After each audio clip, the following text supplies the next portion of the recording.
মনে করছি যে আর জীবনে আমলি কি করা লাগে নাই শেষকালে। শেখ হাসিনা আছে, ঠিক আছে,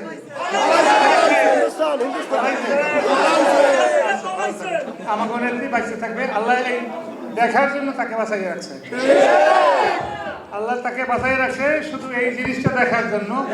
মানুষকে অত্যাচার করলে কি হয়, ওর বাপে দেখছে, ওর বাপে দেখছে যখন আমরা যুব, আমি একবার স্বাধীনতা করছি, আমরা সেই স্বাধীনতা কোনো কাজে লাগে নাই, সেই স্বাধীনতা কাজে লাগে নাই ওই খনি শেখ মুজিবুর রহমানের জন্য।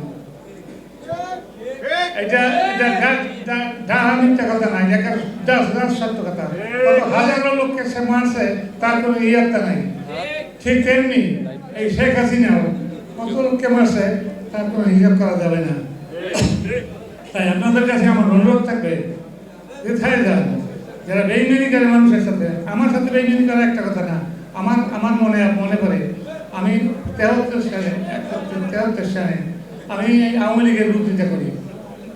আপনারা তারা ভুলিয়া তারা জানেন যে আমি একটা কেসের আসামি এসেছি, ভুলিয়া ফারিলুট কেসের আসামি। সেই কেসে কেন করছি আমরা করছি এই শেখ মুজিবের মৃত্যুর জন্য, যে আরে মারিয়ে হলাই দিবে। আমি মুক্তিযোদ্ধা, কিন্তু মারতে মুক্তিযোদ্ধার যে লিডার থাকে, তার কারণ না হলে দেশ থাকবে না।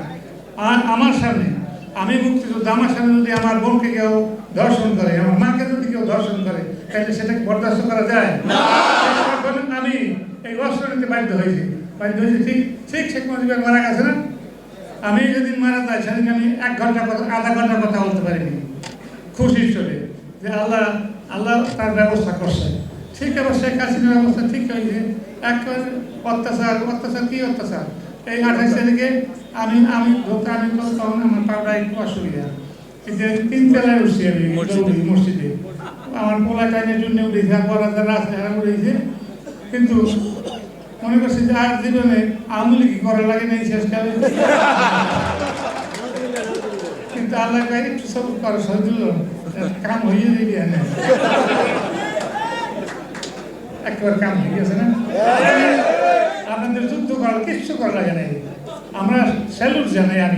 আমি একজন মুক্তিযোদ্ধা হিসেবে স্যালুট জানাই এই প্রজন্মের শিশুদের যারা আবার যুদ্ধ করে আমাদেরকে নতুন জীবন দিয়েছে।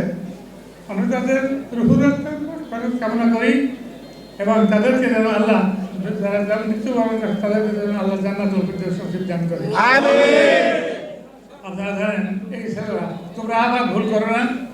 যদি ভুল করো আমাদের মতো, তাহলে আবার ভোগবে এই দেশের এই 17 কোটি মানুষ।